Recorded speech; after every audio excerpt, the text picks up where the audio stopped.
नमस्कार, मैं हूं ब्रिज द्विवेदी। कमोडिटीज के इस खास शो मेटल मीटर में आप सभी का स्वागत है। बाजार में अनसर्टिनिटी का माहौल बना हुआ है। भारत और अमेरिका के बीच लगातार टैरिफ को लेकर तनाव भी बढ़ता हुआ दिख रहा है। इसका असर कमोडिटी मार्केट पर पड़ता हुआ नजर आ रहा है। खासतौर पर अगर बेस मेटल्स पर नजर डालें, स्पेशली अगर कॉपर की बात करें तो कॉपर की कीमतों में हल्की सी उछाल भी देखने को मिली है। एमसीएक्स पर अगर देखें, कॉपर 884 के करीब ट्रेड कर रहा है। हरे निशान में कारोबार करता हुआ कॉपर नजर आ रहा है। जिंक भी हरे निशान में दिख रहा है। एल्युमिनियम भी हरे निशान में कारोबार करता हुआ नजर आ रहा है। अगर लेड की बात की जाए तो आप देख सकते हैं स्क्रीन पर लाल निशान में दिख रहा है। ऐसे अनसर्टिनिटी के माहौल में ट्रेडर्स के लिए कॉपर, जिंक, एल्युमिनियम जो तमाम बेस मेटल्स है उसको लेकर कैसे स्ट्रैटेजी बनानी है, इस पर बात करने के लिए हमारे साथ जुड़ रही हैं एसएमसीज ग्लोबल सिक्योरिटीज़ की कमोडिटी रिसर्च हेड वंदना भारती जी। मैम, बहुत बहुत स्वागत है आपका द बोनस में। नमस्ते ब्रिजे, आपको और सभी दर्शकों को मेरा नमस्कार। मैम, सबसे पहले मैं आपसे टैरिफ पे व्यूज जानना चाहूँगा। जिस तरह से भारत अमेरिका के बीच तनाव लगातार बढ़ रहा है, ट्रंप ने 25% टैरिफ का ऐलान किया, एडिशनल टैरिफ, उसके बाद से लगातार तनाव बढ़ता हुआ नजर आ रहा है। प्रधानमंत्री मोदी का कल हमने बयान भी देखा कि जो भारतीय किसान हैं उनके हितों को पहले ध्यान में रखा जाएगा, उसके अगेंस्ट नहीं जाएंगे। ये प्रधानमंत्री मोदी का बयान है। कैसे देख रहे हैं इस तनाव को? इसका बेस मेटल्स के प्राइसेस पर कितना इम्पैक्ट पड़ता हुआ दिख रहा है? ब्रिजे, फॉर द टाइम बिंग यहाँ पे एक इम्पैक्ट आएगा, लेकिन कहावत है कि आपदा में हम अवसर ढूंढ लेते हैं। ये हमारी फितरत रही है। तो यहाँ पे मुझे लग रहा है कि जिस तरीके से नई ट्रेड समीकरण यहाँ पे बन रहा है और जो त्रिकोणीय वार्ता होगी यहाँ पे आपको चाइना, रशिया और इंडिया का, और यहाँ पे आप देख रहे हैं कि साउथ अफ्रीका भी काफी ज्यादा एक्टिव है। तो मेरे ख्याल से जो न्यू ट्रेड रिलेशंस बनेंगे, ये एक हम कह सकते हैं कि हम ये नहीं कह सकते हैं कि ये फुल प्रूफ होगा, लेकिन नए ट्रेड रिलेशंस को बनना जरूरी है। और जो हमारी सॉवरेनिटी है उसको कायम रखने के लिए यहाँ पे ये टैरिफ को मानना नहीं होगा और इसका इम्पैक्ट हमें नया बाजार ढूंढना होगा। फॉर द टाइमिंग इम्पैक्ट तो आएगा ब्रिजी, इसमें हम डिनाई नहीं कर सकते हैं, लेकिन धीरे धीरे यहाँ पे रास्ता खुलेगा। और इसका जो परफेक्ट एग्जाम्पल है ये है कि जब 2022 में रशिया ने इतने सारे सैंक्शन सहे थे क्रूड ऑयल को लेके या अदर कमोडिटीज को लेके, यहाँ पे फिर क्रूड ऑयल को लेके उन्होंने नया मार्केट ढूंढा और नया बाजार ढूंढा और उनका जो सप्लाई साइड सा अनअफेक्टेड यहाँ पे रहा है। तो इस तरीके का ही कुछ यहाँ पे ट्रेड रिलेशंस जो है बनेगा और मुझे यहाँ पे पूरी उम्मीद है कि हम एक बार नए ट्रेड रिलेशंस के साथ उभर के आएंगे और इस बार हम स्ट्रॉन्गर होंगे। जी बिल्कुल, इस बार हम लोग स्ट्रॉन्गर होंगे क्योंकि व्यापारिक समझौते जो होते हैं, डील्स होती है, उस पर जो निर्णय होता है, फैसला होता है, काफ़ी ज़्यादा इंपॉर्टेंट हो जाता है देश के लिए। मैम, कॉपर पर अगर बात करें तो चीन में कॉपर की मांग भी बढ़ी है, जिसकी वजह से कीमतों में हल्के से सपोर्ट भी दिखा है। आज उछाल भी देखने मिल रहा है। हरे निशान में 882 883 के करीब ट्रेड कर रहा है। शॉर्ट टर्म नज़रिए से कॉपर को लेकर क्या राय रखते हैं आप? मुझे लग रहा है यहाँ पे कि शॉर्ट टर्म में कॉपर जो है अब थोड़ा सा रेंज में यहाँ पे रह सकता है। जो प्रीमियम आना था यहाँ पे टैरिफ से पहले, हालांकि अभी भी बात यही है कि चाइना को इन्होंने 90 दिन का टैरिफ बढ़ाया है, मतलब इम्प्लीमेंट करने में इन्होंने एक टाइम दिया है। तो जो कॉपर का रश था वो लगभग यहाँ पे खत्म हो चुका है। अब ये कहा जा रहा है ब्रिजी की वहां पे इतना कॉपर मतलब कि इम्पोर्ट हो चुका है कि वो मल्टी ईयर हाई पे इन्वेंट्रीज चली गई हैं। अब यहाँ पे वो भी सीन बन रहा है कि इसको हमको री एक्सपोर्ट करने का एक जरूरत पड़ेगी। तो आपको याद होगा कि ऐसा हुआ था जैसे ग्वारगम में एक बार जरूरत पड़ी थी तो इन्होंने बहुत ज्यादा इंपोर्ट कर लिया था और ग्वारगम के स्टॉक्स बहुत ज्यादा बढ़ गए थे और वहां से सीधे प्राइसेस में क्रैश आया था। कॉपर ऐसी कमोडिटी नहीं है जो यहाँ पे प्राइसेस में क्रैश आए। वो एआईएम में यूज हो रहा है, 5G में यूज हो रहा है, सोलार में यूज हो रहा है।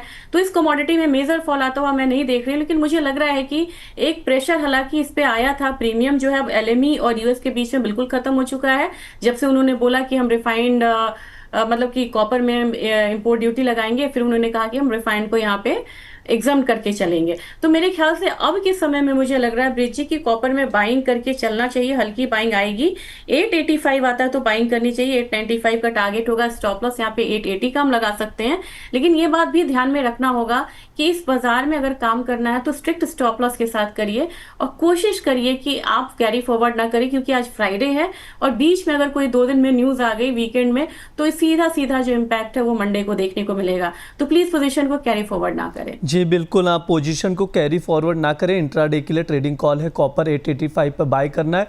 टारगेट जो है 895 का लेकर चल सकते हैं, स्टॉप लॉस लगाना है 880 का। अभी 882 के करीब ट्रेड करता हुआ नज़र आ रहा है, यानी 3 रुपये की अगर बढ़त मिलती है तो ही कॉपर में बाय करें। हालांकि ध्यान रखें, जो भी ट्रेडर्स हैं, व्यूवर्स हैं, इस वक्त ये नज़र में रखें कि ये इंट्राडे कॉल ही है, कैरी फॉरवर्ड ना करने की मैम की ओर से सलाह दी जा रही है। मैम, जिंक को लेकर क्या राय है? शॉर्ट टर्म नज़रिए से जिंक को कैसे देख रहे हैं आप?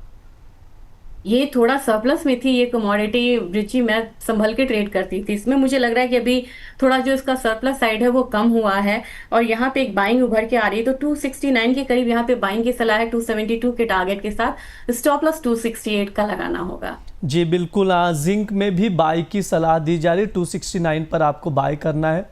टारगेट जो है 272 का लेकर चल सकते हैं, स्टॉप लॉस लगाना है 268 का। ध्यान रहे, जो भी अनसर्टेनिटी के माहौल में जो भी ट्रेडर्स ट्रेडिंग कॉल ले रहे हैं, इस वक्त ट्रेड लगा रहे हैं, स्टॉप लॉस ज़रूर लगाएं, ज़्यादा नुकसान ना हो, इसलिए स्टॉप लॉस लगाने की अक्सर मैम हो गई या हम लोग की ओर से सलाह दी जाती, तो स्टॉप लॉस लगाकर ही आप लोग ट्रेड करें। 268 का स्टॉप लॉस लगाकर जिंक 272 के टारगेट के लिए बाय करके चल सकते हैं। एल्युमिनियम भी हरे निशान में नज़र आ रहा है, 253 254 के करीब इस वक्त देख सकते हैं, एमसीएक्स पर ट्रेड करता हुआ दिख रहा है एल्युमिनियम। मैम, क्या राय रखते हैं एल्युमिनियम को लेकर आप? एल्यूमिनियम काफी रेंज में है, हल्का मार्जिनल अपसाइड है। ये काफी ज्यादा इन्फ्लुएंस लेता है क्रूड ऑयल से। क्रूड ऑयल में भी फिलहाल थोड़ा सा मतलब डाउनसाइड लग रहा है।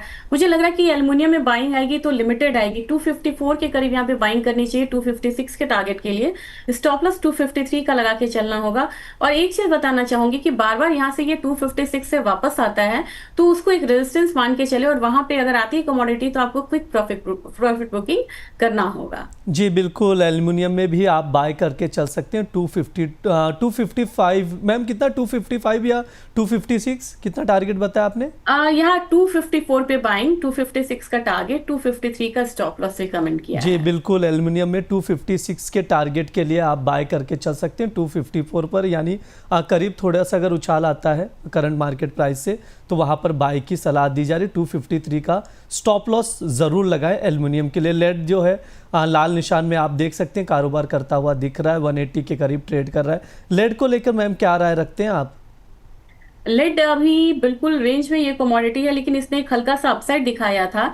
मुझे लग रहा है कि यहाँ पे बाइंग आएगी तो 180.6 के करीब बाइंग करनी चाहिए। 181.6 का टारगेट रखना होगा, स्टॉप लॉस लगाना होगा 180.2 का। जी बिल्कुल, लेड पर भी नज़र बनाकर रख सकते हैं आप। जिस तरह से मैम ने बताया, copper, zinc, lead, aluminium trade लेकर चल सकते हैं, स्टॉप लॉस आप लोग ज़रूर लगाएं। मैम, एक आखिरी सवाल पूछूंगा आपसे।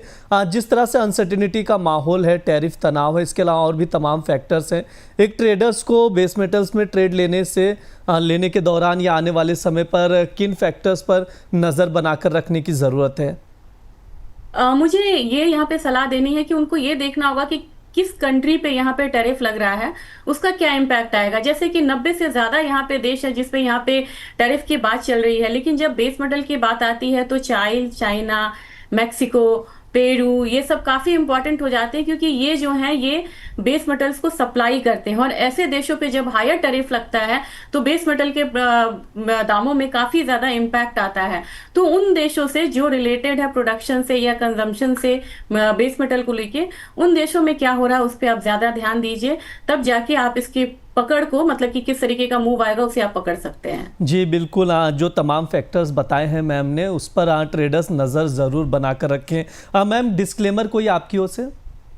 ब्रिजी, मेरी अपनी कोई पोजीशन नहीं होती है बेस मेटल में, लेकिन मेरी सलाह पर कंपनी में क्लाइंट्स की पोजीशन हो सकती है। जी बिल्कुल, जिस तरह से मैम ने बताया उसके अकॉर्डिंग आप लोग देख कर चल सकते हैं। स्टॉप लॉस ज़रूर लगाइए, हमारी अक्सर सलाह रहती है ट्रेडर्स और व्यूवर्स को। बहुत बहुत शुक्रिया मैम आज की चर्चा में जुड़ने के लिए। ये हमारा मेटल मीटर शो है। इस दौरान बेस मेटल्स जो है तमाम कॉपर, जिंक, लेड, एल्युमिनियम सब पर विस्तार से बातचीत हो जाती है, फंडामेंटल्स भी बताए जाते हैं। इसके अलावा अगर आप लोगों के कोई भी सवाल हो तो कमेंट बॉक्स में पूछ सकते हैं। जो हमारे अलग अलग शोज़ होते हैं उस दौरान आपके सवाल लिए जाएंगे और जो एक्सपर्ट होंगे उनसे राय लिया जाएगा। इस शो में इतना ही। आप लोग जुड़े रहिए द बोनस के साथ। चैनल को सब्सक्राइब कीजिए, वीडियोज़ को शेयर कीजिए। धन्यवाद।